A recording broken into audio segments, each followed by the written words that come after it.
leximin ton dhe me interpretimin ton, me atë se kemi parë ne si vetëvendosje, aktgjykimin e gjykatës kushtetuese, i cili u nxor dje, mbrëm, më saktësisht nga gjykata jonë kushtetuese. Do ta kemi të qartë fillimisht që t'ja japim kontekstin e duhur, kësaj që apo dua të them, të nisem pikërisht prej të gjitha veprimeve,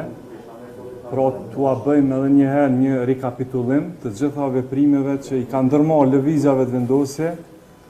ashtu që kuvendi të konstituohet sipas procedurave tona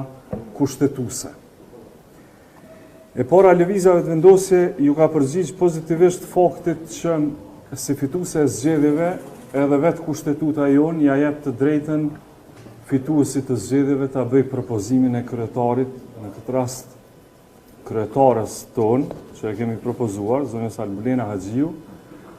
që të zgjedhet në krye të Kuvendit të Republikës Kosovës.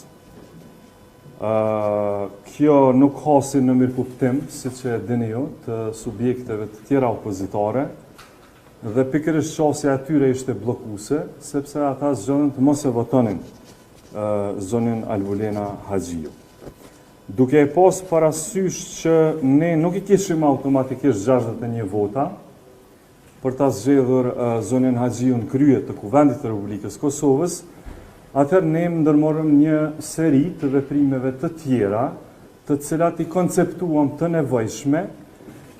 dhe duke i gjykuar si veprime të cilat do të mund të ndihmonin definitivisht të konstituimit të Kuvendit të Republikës sonë. Dhe njëra prej veprimeve, nuk do të harroni ju, është ftesa 2 herë me radhë e kryetarit tonë për kryetarët e subjekteve politike që të takoheshin dhe të bisedonin shtruar sa i përket krijimit të konsenzusit, edhe këtë që vetë gjykata kushtetuese e kërkoi, me aktgjykimin e saj, ashtu që të krijohej një marrëveshje politike në kuvend për të votuar edhe Albulenën si kryetare të kuvendit, por edhe në kryetarët, siç e dini nga radhët e partive tjera, sepse kështu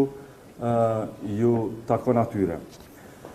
E para, lëvizja vetëvendosje gjithmonë ka vlerësuar dhe ka theksuar që nëse partitë opozitare e bllokojnë kryetarin e kuvendit në këtë mënyrë, ne kemi thënë që i njëjti reciprocitet mund të aplikohet edhe për nënkryetaret e kuvendit dhe kështu nuk shkojmë askund. Kështu bllokohet, kjo është çështje bllokuese e Kuvendit të Republikës Kosovës.